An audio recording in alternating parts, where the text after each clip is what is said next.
how can I let people know that they are loved and they are worthy and they belong to God.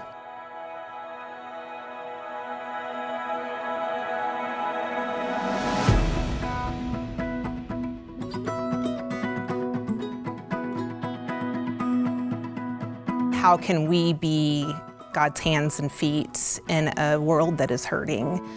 How can we be and foster a community where we can be ourselves and be welcomed? And all of those questions, I think, help for me to define what I want to do and how I want to be in the world. I was born into the church. So I was born in Wichita and was there for the first 7 years. I spent a few years after that in Independence, and then we went to Oklahoma. And so I was in Oklahoma, Skiatook, Oklahoma, from 4th grade until I graduated from high school, and then went to college after that. And then Kansas City area since then.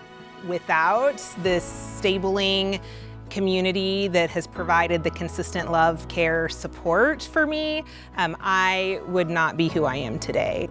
When Stacy presented the call to serve as an apostle, the first thing that came through my mind was, am I enough?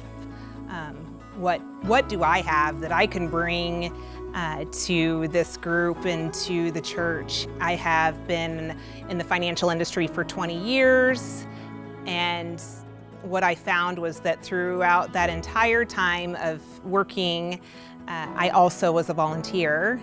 First a pastor of a congregation for 10 years, and then in the last 10 years have been part of Mission Center leadership.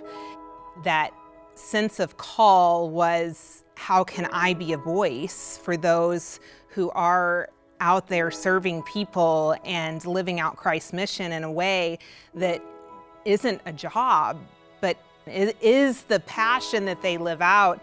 But on the flip side of, how can I help remove barriers, and how can I help simplify, and how can I in this role be able to really empower our leaders to figure out what can we do and how can we do it in a way that is sustainable for us to move into the future.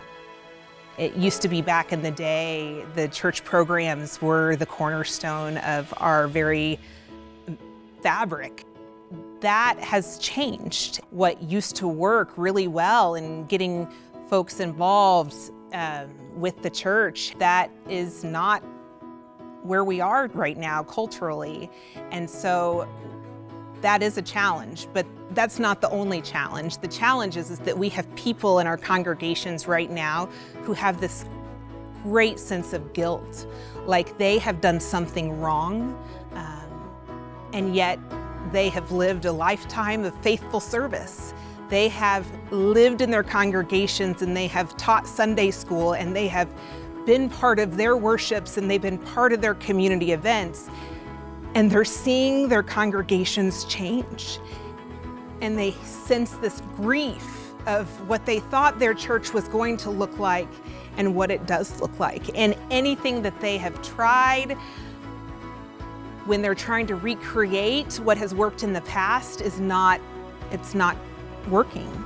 And so I see this as a huge challenge for us. Is one, let's shake off the guilt, but then be able to move on and figure out what are the new ways that we can live out Christ's mission, and where do we see those opportunities. If we can change the way that we define success, then we still are seeing lives being changed and hearts being touched. So let's experiment, let's try new things, let's really be able to engage in conversations to create those communities where people can be authentic and real and look at things differently and define success not by how many people we have on a Sunday morning, but by the lives that are touched and the mission that we're able to live that can help bring God's peace. Community of Christ has a voice. And for us as Community of Christ to use our voice, to be able to make impact, to be able to share with those all over the world who we are and what we stand for, is something that can be very powerful and be able to let people know that not all churches are the same, not all Christians are the same.